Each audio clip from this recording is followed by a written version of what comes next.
I have a confession to make. I've never played a Final Fantasy game before. In high school, I had a friend who told me that he played all of the Final Fantasy games till that day. He told me this while thinking he was extremely cool and he was the best gamer there is. I didn't mind at the time, but also didn't care about it. Until recently it popped into my mind. I thought about it and questioned it. But the question in my mind was not if he played all of the games because he was clearly lying. But the question was why he felt so cool saying that. So I decided to check the series out and start from the most beloved game by fans of the series, Final Fantasy VII. The game was remade in 2020, so I thought it was the perfect place to start. Having finished the game and all of its content, do I understand why my friend lied about playing all of Final Fantasy games? No, not really. Do I understand why he felt cool saying it? Yeah, kinda, I guess. So, without further ado, let's start the review.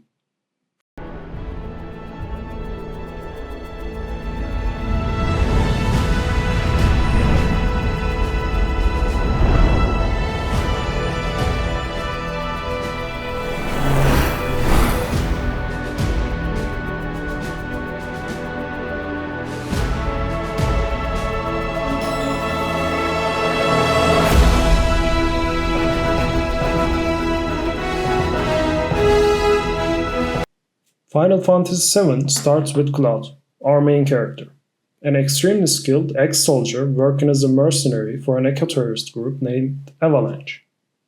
In the first half hour of the game, a lot happens, and it sets the tone for the rest of the game.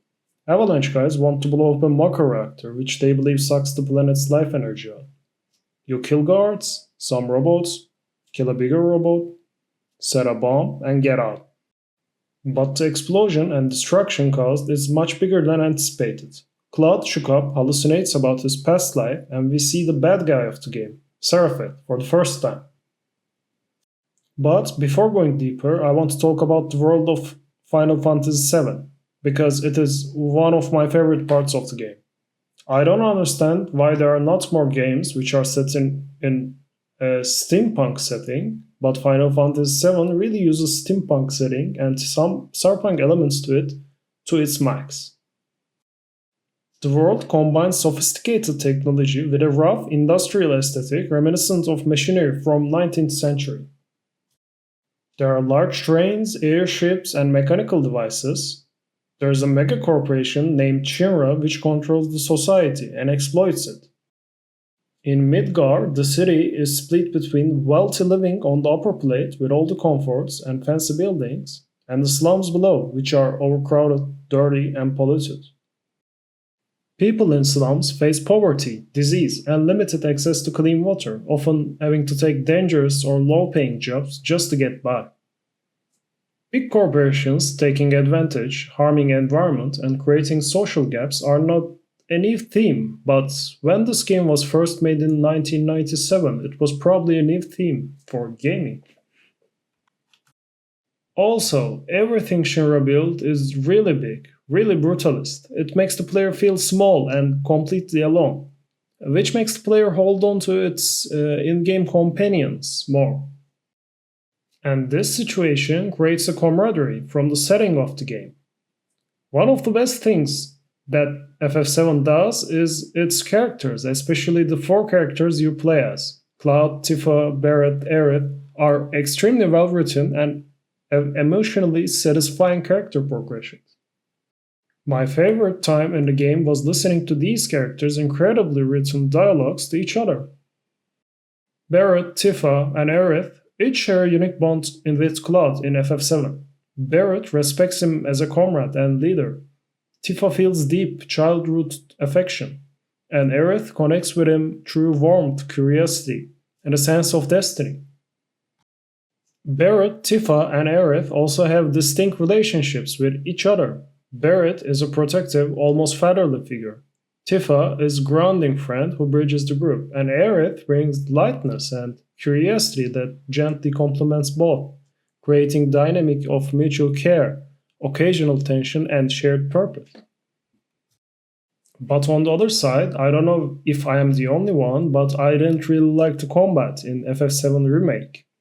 I see what they're trying to do. They want to combine turn based combat with a real time action based combat, but I think they didn't deliver that well. I always felt like I did something wrong and maybe missed some buttons during the combat. After playing the game for 40 hours, I felt like that even in the last encounter. I don't exactly know where this feeling comes from, but I think the problem is dodging, and it is not being fluent and responsive enough. I can swear in some fights I pressed the dodge button at the right time and it didn't work. And some of the getting hit animations are so long that it wanted me to turn off the game when I got hit. Analyzing enemies and playing against their weaknesses is a cool concept that I like mostly. Even though the small enemies you fight are limited and usually repeating, almost every main boss or side boss you fight are completely unique and have their own gimmicks. And this variety in the boss fights are presented visually. Almost every boss has their own models and their own movesets. But there is one negative side of bosses that some people might not like.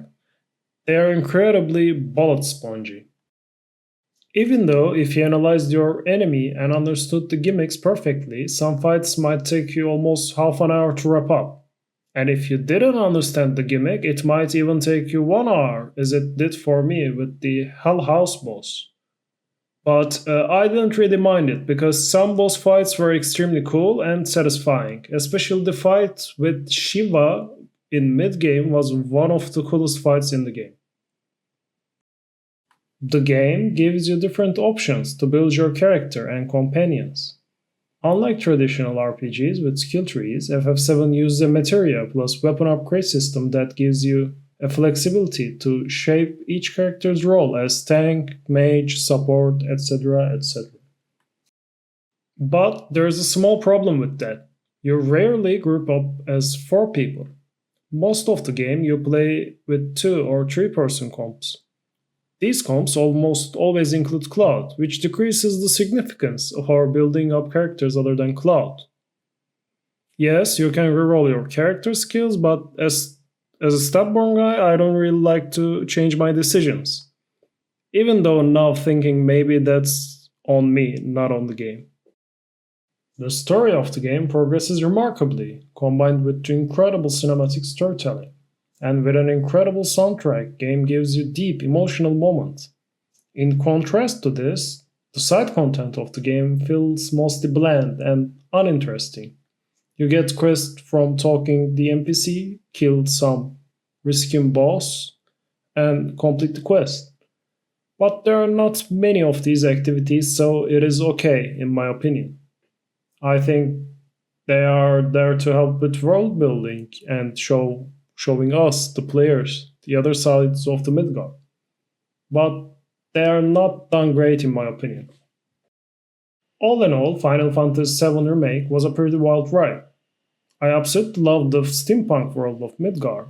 The mixed industrial grid, high tech machinery, and cyberpunk vibes made exploring the city a real highlight. The story and characters are amazing too. Getting to know Cloud, Tifa, Barrett, and Aerith was genuinely fun.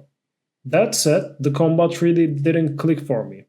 It felt awkward at times, and I often ended up frustrated in fights, which kept me from loving the game as much as I could have. Still, it's worth playing if you are curious about the series or just want to dive into a world that is as cool as it's memorable.